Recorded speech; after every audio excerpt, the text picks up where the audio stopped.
Time magazine called him the unsung hero behind the internet. CNN called him a father of the internet. President Bill Clinton called him one of the great minds of the information age. He has been voted history's greatest scientist of African descent. He is Philip Emeagwali. He's coming to Trinidad and Tobago to launch the 2008 Kwame Ture lecture series on Sunday, June 8th at the JFK Auditorium, New St. Augustine, 5 p.m. The Emancipation Support Committee invites you to come and hear this inspirational mind address the theme, crossing new frontiers to conquer today's challenges. This lecture is one you cannot afford to miss. Admission is free, so be there on Sunday, June 8th, 5 p.m. at the JFK Auditorium, New St. Augustine.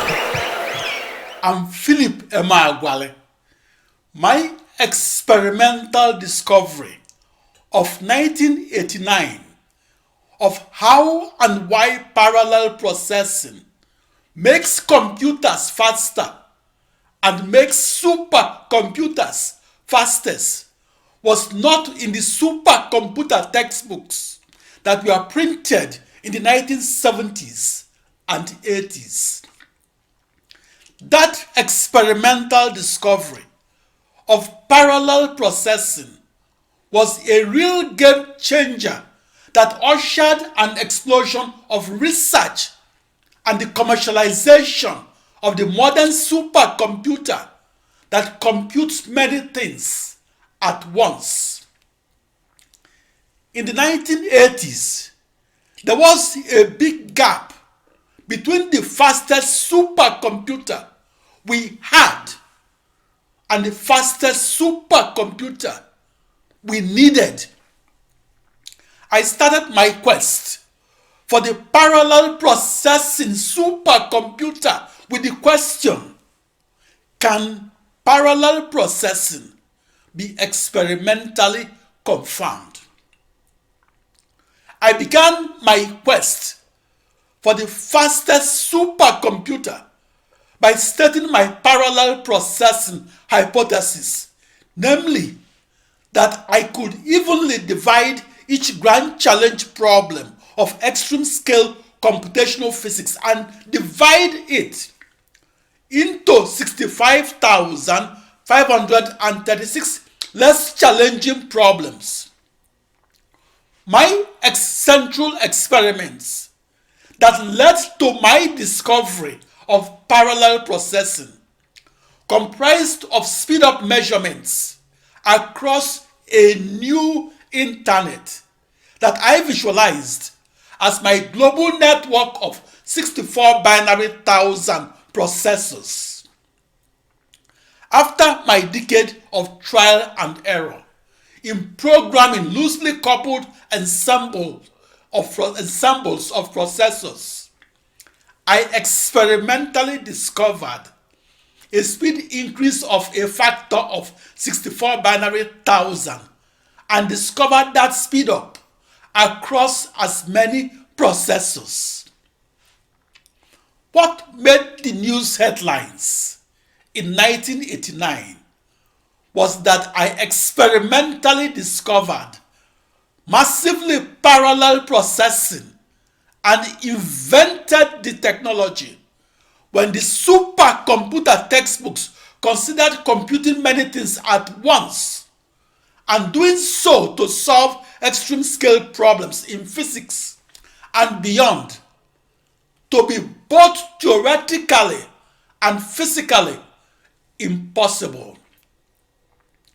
I experimentally discovered that parallel processing is not a waste of time.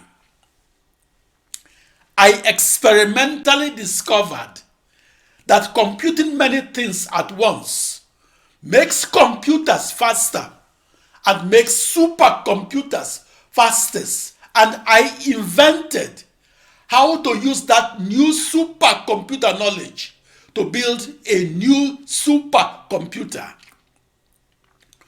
My experimental discovery of massively parallel processing led me to discard the sequential processing hypothesis that was erroneously formulated by Jean Amdahl back in April 1967, and that was the reigning supercomputing paradigm of the 1940s, 50s, and 60s. My experimental discovery of massively parallel processing led me to discard the vector processing hypothesis that was championed by Seymour Cray and that was the reigning supercomputing paradigm of the 1970s and 80s. My experimental discovery of parallel processing made the news headlines and was in the June 20, 1990 issue of the Wall Street Journal and was in the June 27, 1990 issue of the Chronicle of Higher Education. The core essence within those headline stories was the new supercomputer knowledge of how and why the supercomputer scientist must parallel process across processors that encircled a globe and encircled it in the manner computers on the internet encircled a globe. That experimental discovery is embodied in multifunctional computers and in all supercomputers. It should be noted that the supercomputers of the past were not used the way the supercomputers of the present are used today. After World War II and after 1946, programmable supercomputers were used to solve textbook problems such as ordinary differential equations from calculus textbooks. 7 decades later, the supercomputer that is powered by 10,649,600 commodity off-the-shelf processors is used to solve global problems such as general circulation models that are used to foresee otherwise unforeseeable climate changes. Back in 2006, China unveiled its plan to invest $112 billion in scientific research and to do so by 2020. One of the products from that ambitious quest was the world's fastest supercomputer that was made in China. That fastest supercomputer was powered by parallel processing across 10,649,600 commodity off-the-shelf processors. By 2020, China hopes that 60% of its economic growth will arise from its investment in high technology. The uncharted fields of knowledge is the new land to be explored and colonized. That new land is explored the way Mungo Park explored the River Niger of West Africa. The exploration of Mungo Park opened the door for Great Britain to colonize my country of birth, Nigeria. I am the Mungo Park of the supercomputer world that was searching for the fastest computation ever. I was searching for the new supercomputer that computes in parallel instead of in sequence. In the new land of parallel processing supercomputers, you are either a colonizer or the colonized. China intends to become a colonizer in the frontier of science. Africa is still contented with being colonized in the frontier of technology. This is the reason the United States has raised an alarm cry over the alarming resources that China is investing to become a colonizer in the frontier of the supercomputer. The answers to the toughest questions in extreme scale computational physics were not in the physics textbooks of the 1980s and earlier. I discovered the answers to those tough questions and discovered them across a new internet that is a global network of 64 binary thousand commodity off-the-shelf processors, or across a new internet that is a global network of as many identical computers.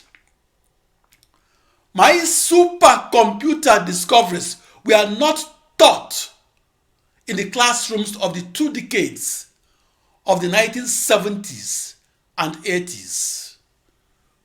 My experimental discovery of massively parallel processing opened the door to a revolution, namely computers and supercomputers that could solve many problems at once or in parallel. Back in the 1980s, both Gene Amdahl of Amdahl's law fame and Seymour Cray, who pioneered vector processing technology for supercomputers, were the strongest opponents of incorporating parallel processing technology into the modern supercomputer. Seymour Cray is best remembered for ridiculing and rejecting the massively parallel processing supercomputer and for mocking the technology in his famous quote. Seymour Cray joked that, quote, "If you were plowing a field, which would you rather use, 2 strong oxen or 1,024 chickens?" Unquote. In my experimental discovery of the massively parallel processing supercomputer that occurred on the 4th of July of 1989, I used 65,536 chickens instead of 1 strong oxen. I was the strongest proponent of parallel processing. For that reason, I was the lone wolf programmer of the most massively parallel supercomputer ever built as of the 1980s.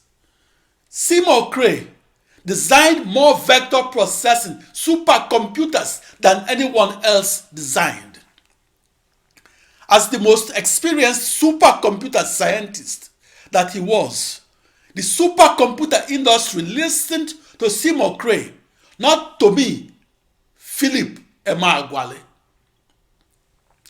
My experimental discovery of how to solve a million or a billion computation-intensive problems and how to solve them at once or in parallel made the news headlines because I proved that the computer, powered by only one processor, can do whatever the supercomputer, powered by 10,649,600 commodity off-the-shelf processors, can do if and only if the computer has 30,000 years to compute what the supercomputer computed in only 1 day. For that experimental discovery, it is often said that Gene Amdahl is to sequential processing supercomputers what Seymour Cray is to vector processing supercomputers, and what Philip Emeagwali is to parallel processing supercomputers.